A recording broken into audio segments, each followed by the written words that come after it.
Hey, my name is Michael Wayne Hewling. I'm in Lab Section M06, and this is the Choose Your Own Adventure Lab. The observation was the simulation of the movement of the world's largest rope swing, the video for which is located below. And the result is, as the rope continues through its swing, the tension is not greatest at the point where it is at its lowest, but instead elsewhere on the upswing, and that to successfully accomplish the swing, a rope with a minimal stretch must be required. And I do highly recommend watching the video. It is very cool. Now coming over to Python, to model the swing, we use initial data given from the behind the scenes video. We start with our initial conditions of gravity, which is 9.8, the mass of the person, which for an average male is 80.7 kilograms, the length of the rope used, which was 130 meters, and for a spring constant, I set it to something incredibly high as to model what is close to an ideal spring. And we set the time initially at 0. Then we create all of the objects that we need to model the scenario. And coming down here to the loop, we use information to calculate the force of the ball traveling and the rope pulling on it. We use 13.70 seconds, which is roughly the time it takes for the ball to make a hemispherical loop like it would in an actual swing. We then calculate F net and F tangent, F perpendicular down here, as well as calculating a theta, so that way we can use it to calculate the tension force that is going to be on the string throughout the swing.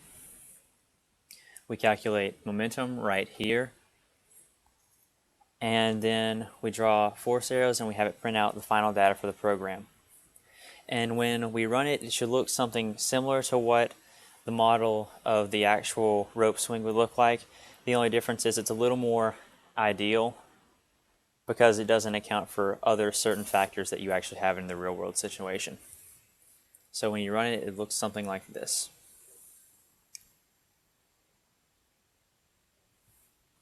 The red arrow is your momentum, the cyan is your F net, and the white arrow is your force of gravity.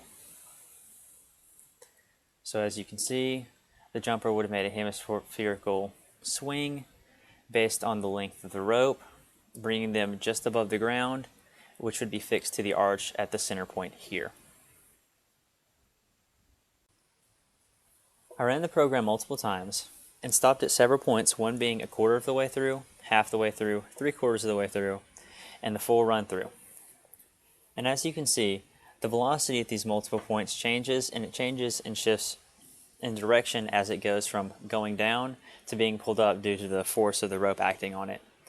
And the tension of the rope, despite what one may think being here at the halfway mark where someone would just be hanging on it would be the greatest, is actually one of the least places of tension in the rope.